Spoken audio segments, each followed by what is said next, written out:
Une cinquantaine de gendarmes étaient mobilisés devant l'église Saint-Jean-Baptiste de Verdun ce matin. Une messe en hommage au maréchal Pétain était célébrée. Le maire de la ville s'y opposait pourtant. Il était d'ailleurs présent aux côtés d'une centaine de manifestants. Joséphine de Franqueville, Samuel Cardon et Vincent Recli. 6 véhicules de police, une cinquantaine d'agents autour de l'église de Verdun pour s'assurer qu'il n'y ait aucun débordement. Car la messe célébrée pour Pétain ce matin est hautement polémique. Les habitants rassemblés sur le trottoir d'en face ne comprennent pas qu'elle ait été autorisée.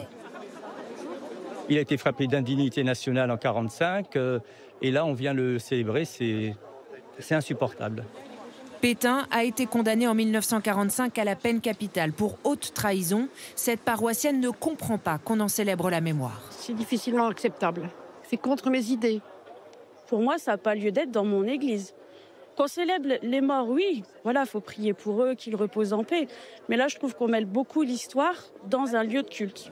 À l'intérieur de l'église, à huis clos, une dizaine de membres de l'Association pour la défense de la mémoire du maréchal Pétain.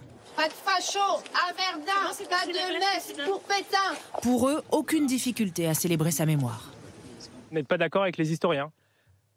Mais les historiens, mais qu'est-ce que c'est? Révisionnistes.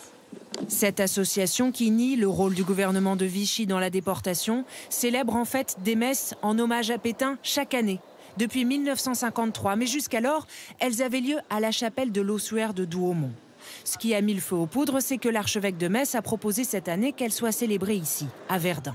Pour l'Église, toute personne peut demander à un prêtre de célébrer une messe à l'intention d'une personne défunte, quelle que soit sa vie passée. Le maire de la ville s'y était opposé, en vain. C'est du révisionnisme, ça tombe sous le coup de la loi. Une plainte sera déposée parce qu'on ne peut pas aujourd'hui, alors qu'on doit promouvoir, défendre l'esprit républicain, les principes et les valeurs pour lesquels nos aïeux, les soldats, se sont sacrifiés.